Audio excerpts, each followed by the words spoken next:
अब देखिए अंतर्राष्ट्रीय व्यापार के महत्वपूर्ण पक्ष।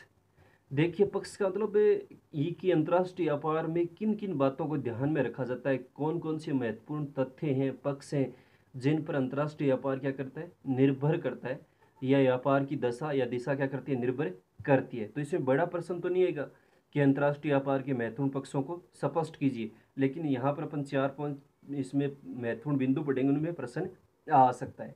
पहला, व्यापार का परिमाण। परिमाण होती है मात्रा। देखो अपन देखें कि व्यापार में जो वस्तुएं होती हैं उसका अपन तोल नहीं कर सकते, कि जैसे 1 किलो चीनी भारत ने जापान को उदाहरण दिया, या भारत ने नेपाल को दिया और नेपाल ने उसके बदले 2 किलो दे दिया, तो ऐसे व्यापार का कोई तोल नहीं हो सकता। कि व्यापार की वस्तुओं का वास्तविक तोल परिमाण कहलाता है। यानी व्यापार जो होता है उसमें जो वस्तुएं होती है उसका वास्तविक तोल, यानी किस, जैसे अपन तो रुपए के रूप में मापते हैं, जैसे भारत का अमेरिका के साथ इतने डॉलर का आयात होता है, इतना क्या होता है, निर्यात होता है। तो व्यापार की जो वस्तुएं होती है उसका वास्तविक तोल, यानी वास्तविक रूप से उसका कितना हो रहा है, वो उसका परिमाण है, मात्रा है। हालांकि व्यापारिक सेवाओं को तोल में नहीं माप सकते, यानी जो व्यापार कर रहे हैं उसमें जो कोई सेवा भी दे रहे हैं अपन, तो उसको माप नहीं सकते। इसलिए व्यापार की गई वस्तुओं और सेवाओं के कुल मूल्य को व्यापार के परिमाण के रूप में जाना जाता है। यानी व्यापार में जो भी वस्तु अपन भेज रहे हैं या सेवाएं, भाई किसी प्रकार की सेवा भी है कोई, जैसे कोई यात्रा में, परिवहन में, अन्य कोई व्यावसायिक सेवा है, उसके रूप में देखें तो एक परिमाण के रूप में जान सकते हैं, यानी उसकी मात्रा कितनी है, कितना कुल मूल्य उसका अपन ने चुकाया है डॉलर या रुपए के मुकाबले, तो वो क्या कहलाएगा, व्यापार का परिमाण कहलाएगा। दोबारा से देखिए, पहला है व्यापार का परिमाण। परिणाम नहीं है, परिणाम नतीजा होता है, परिमाण क्या होता है, मात्रा कह सकते हैं, तोल कह सकते हैं।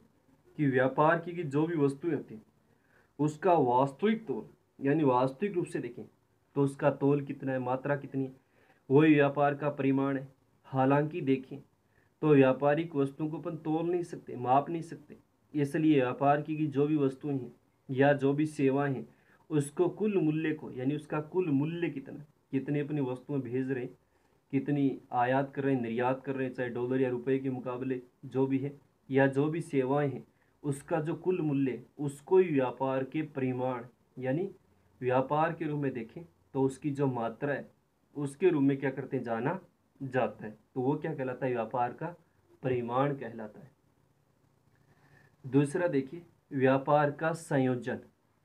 देखिए व्यापार का संयोजन क्या होता है, संयोजन का मतलब एक देश से दूसरे देश में अपन जो व्यापार कर रहे हैं तो उसकी जो एक मात्रा देखें उसमें लगातार क्या होता है, परिवर्तन आता है। यानी पहले जैसे किस प्रकार के व्यापार था, किस प्रकार की वस्तुओं को अपन आयात करते थे, निर्यात करते थे, और बाद में धीरे धीरे देखें तो जिस प्रकार की देशों की आवश्यकताएं बढ़ती गई तो उसके व्यापार की जाने वाली जो वस्तुएं थी उसकी मात्रा या उसकी जो प्रकार थे उसमें भी क्या आ गए, परिवर्तन आते गए। दो राष्ट्रों के मध्य देखें तो जो व्यापार का एक तुलनात्मक अपन देखें तो अध्ययन करना ही क्या होता है, व्यापार संयोजन होता है। देखिए यह छोटा प्रश्न आ सकता है, व्यापार संयोजन से क्या तात्पर्य है, कि पिछली शताब्दी में देखें तो देशों द्वारा आयातित और निर्यातित वस्तुओं और सेवाओं के प्रकार में क्या हुए, परिवर्तन हुए। यानी पिछली शताब्दी में देखें तो देशों के द्वारा जो भी आयात की जाने वाली थी या जो भी निर्यात की जाने वाली वस्तुएं थी और उसमें जो सेवाएं थी उसमें क्या हुआ है, परिवर्तन हुआ है। यानी किस प्रकार की वस्तुओं का आयात करें, कैसा निर्यात करें, क्या उसके बदले सेवा दे, यात्रा, परिवहन या अन्य कोई भी सेवा है, तो उसमें क्या है, बहुत ज़्यादा परिवर्तन हुए। और पिछली शताब्दी के आरंभ में देखें तो प्राथमिक उत्पादों का व्यापार प्रधान था। यानी पहली पिछली शताब्दी यानी 19वीं शताब्दी का जब समय आरंभ हुआ तो प्राथमिक उत्पादों का, प्राथमिक का मतलब जैसे कृषि संबंधित हो गए, खनिज हो गए, ये जो उत्पाद थे उनका व्यापार क्या था, मुख्य था। यानी प्राथमिक जो वस्तुएं उत्पादित होती थी उसका व्यापार क्या था, बहुत ज़्यादा था। बाद में क्या हुआ, विनिर्मित वस्तुओं ने प्रमुखता प्राप्त कर ली। यानी बाद में देखें द्वितीय क्षेत्र में या विनिर्माण की जो वस्तुएं थी वो उसने उसकी जगह ले ली। और वर्तमान समय में यद्यपि विश्व व्यापार का अधिकांश विनिर्माण क्षेत्र के क्या है, आधिपत्य में, यानी वर्तमान में देखें तो यद्यपि देखें तो विश्व व्यापार का अधिकांश देखें तो विनिर्माण क्षेत्र के आधिपत्य में, विनिर्माण क्षेत्र के आधिपत्य का मतलब नियंत्रण में है।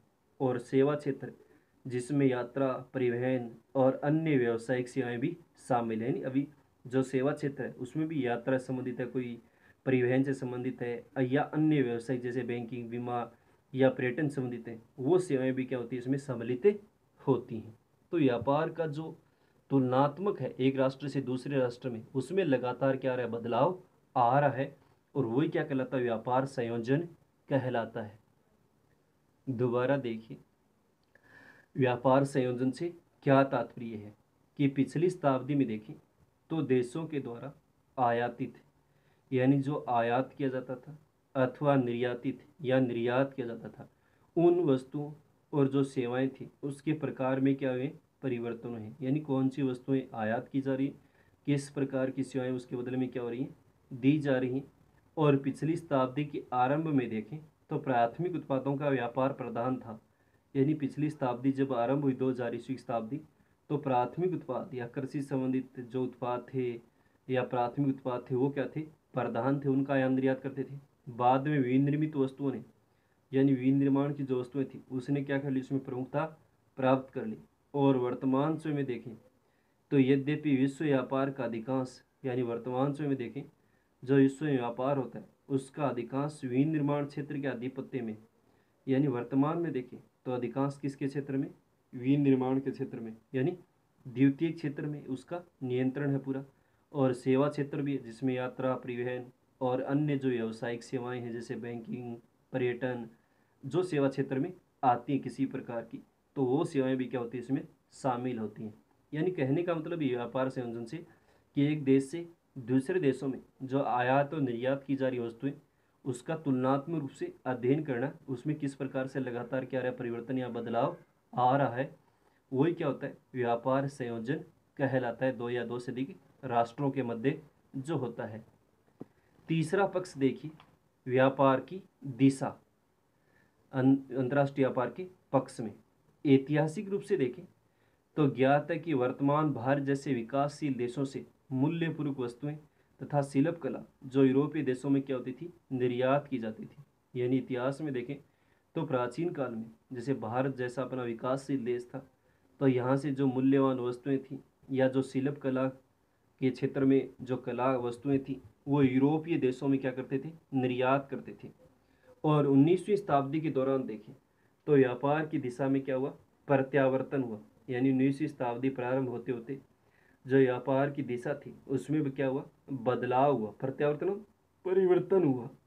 यूरोपीय देशों ने विनिर्माण वस्तुओं को अपने उपनिवेशों से खाद्य पदार्थ तथा कच्चे माल के बदले क्या कर दिया, निर्यात करना शुरू कर दिया। यानी यूरोप के जो देश थे, इंग्लैंड था या जो दूसरे देश थे, तो विनिर्माण वस्तुओं को यानी विनिर्मित वस्तुओं को अपने उपनिवेशों से, यानी जो उनके अधीन राष्ट्र थे, उपनिवेश उनका जिन देशों पर था, तो वहाँ से खाद्य पदार्थ और कच्चे माल के बदले निर्यात करते। यानी खाद्य पदार्थ, खाने के पदार्थ या कच्चा माल तो आयात कर लेते, और विनिर्मित जो वस्तुएं थी उसका क्या कर देते थे, निर्यात कर देते थे। यूरोप और संयुक्त राज्य अमेरिका विश्व में बड़े व्यापारिक साझेदार के रूप में उभरे।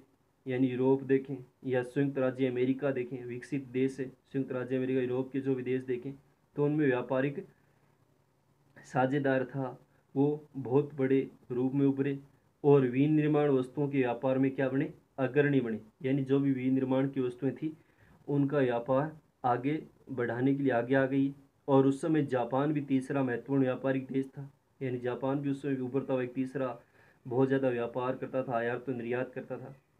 और 20वीं शताब्दी के उत्तरार्ध में देखें, यानी 1950 ईस्वी के बाद देखें तो विश्व व्यापार की पद्धति में बहुत तीव्र तेज परिवर्तन हुए। यूरोप में उपनिवेश समाप्त हो गया, यानी यूरोप का लगभग जो उपनिवेश था अधिकांश राष्ट्रों पर वो समाप्त हो गया, जबकि भारत, चीन और अन्य विकासशील देशों ने भी विकसित देशों के साथ क्या कर दिए, प्रतिस्पर्धा शुरू कर दी। यानी भारत, चीन या अन्य जो भी विकासशील देश है वो भी विकसित देशों के मुकाबले क्या कर रहे हैं, आयात और निर्यात कर रहे हैं, या इनके बदले इनके समान इन्होंने क्या कर दी, यहाँ पर प्रतिस्पर्धा शुरू कर दी है। तो ये है व्यापार की दिशा। दिशा का मतलब व्यापार जो प्राचीन समय में था उसमें भी लगातार क्या हुआ, बदलाव आया। जैसे इसने बताया है कि प्राचीन काल में देखें तो विकासशील देश मूल्यपूर्वक वस्तुएं और शिल्प कला यूरोपीय देशों को निर्यात करते थे बाहर जैसे से। फिर 19वीं शताब्दी की दौरान देखें तो जो व्यापार की दिशा थी उसमें प्रत्यावर्तन यानी बदलाव हुआ। और यूरोपीय देशों ने देखे तो विनिर्माण वस्तुओं को अपने उपनिवेशों से, यानी जो भी विनिर्मित वस्तुएं थी जो उनके उपनिवेश थे, नियंत्रण में थे, उनसे खाद्य पदार्थ और कच्चे माल, जो कच्चा माल था उसके बदले क्या कर दिया, निर्यात कर दिया। यानी खाद्य पदार्थ, अनाज वगैरह आयात करते, कच्चा माल। और फिर यूरोप और संयुक्त राज्य अमेरिका देखें तो बड़े साझेदार के रूप में आई। और बाद में जापान भी एक तीसरा महत्वपूर्ण व्यापारी, क्योंकि जापान भी एक उभरता हुआ विकसित राष्ट्र बना। और फिर 20वीं शताब्दी 1950 के बाद देखें तो व्यापार के क्षेत्र में और भी क्या गए, परिवर्तन हो गए। यूरोप का उपनिवेश समाप्त हो गया, यानी जो यूरोप के अधीन राष्ट्र थे वो धीरे धीरे क्या हो गए, स्वतंत्र हो गए। और भारत, चीन और अन्य विकासशील देशों ने भी विकसित देशों के साथ क्या कर दी, प्रतिस्पर्धा शुरू कर दी। यानी भारत है, चीन है, इन देशों ने भी अमेरिका, यूरोप के जो देश थे उनके समान क्या करना, साथ क्या करना शुरू कर दिया, आयात और निर्यात शुरू कर दिया। तो ये थे अपने अंतर्राष्ट्रीय व्यापार के पक्ष। बड़ा प्रश्न नहीं आएगा कि अंतर्राष्ट्रीय व्यापार के महत्वपूर्ण पक्षों को समझाइए।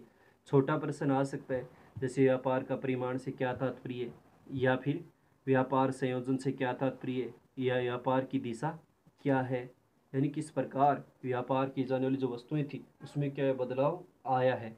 तो इस प्रकार से ये व्यापार के क्या करने पक्ष ध्यान में रखने, कि किस प्रकार से व्यापार में जो किया जा रहा है उसमें क्या आ रहा है, परिवर्तन आ रहा है, या अंतर्राष्ट्रीय जो व्यापार के पक्ष है वो किन किन बातों को ध्यान में रखकर अंतर्राष्ट्रीय व्यापार किया जाता है।